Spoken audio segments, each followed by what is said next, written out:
Hörmətli izləyicilər, mən Azərbaycan Respublikası Könüllü Nəzarətçilər İctimai Birliyinin Göyçə rayon təşkilatının sədri Səlimov Şahnəzər çəkilişi aparır. Planet.com az saytının təhsilçi direktoru Eminov Mehman, eləcə də könüllü nəzarətçi. Bəli, bugün bizə müraciət olmuşdu.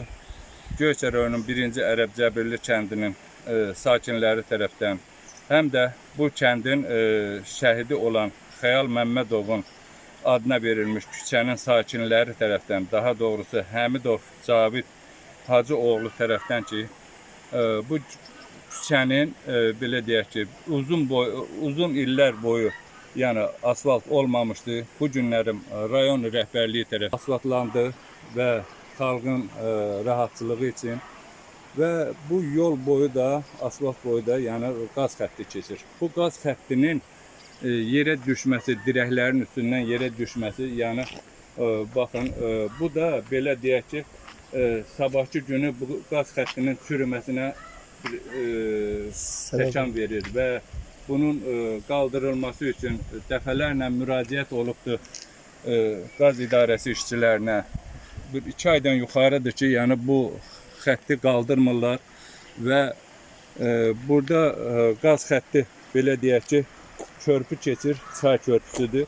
Bunun qırağı da uçub, hətta bu asfaltın qırağı da çökübdür, uçubdur. Yəni bunu bugünkü günü yəni qaldırmaq, təmir eləmək lazımdır ki, xalq hər zaman belə deyək ki, rəhbərliyimizdən, rayon rəhbərliyindən və dövlətdən belə deyək ki, razı qalsın. Bunu bəzən görürsən ki, rəhbərlik tərəfdən, işçilər tərəfdən bu yəni elənmir. Yəni xalqa da narazılıq hər zaman yəni baş verir ki, dövlətimiz baxmır, nə bilim, neynəmir. Yəni bunlar hamısı idarə və təşkilatların belə deyək ki, səhvləri üzbatından olur. Yəni vaxtında bunu aradan qaldırmırlar. Biz də bu günlərim yəni bu çəkilişi edirik. Adiyyəti orqanlara göstəririk ki, yəni bu belə deyək ki, bu səhvlər, bu narazılıqlar aradan qaldırılsın. Bir daha xahiş edirik adiyyəti orqanlardan ki, yəni bu işlərə diqqət və nəzər yetirsinlər. Sağ olun, hörmətlə Göyçə təşkilatının sədri Şahnəzər Səlimov.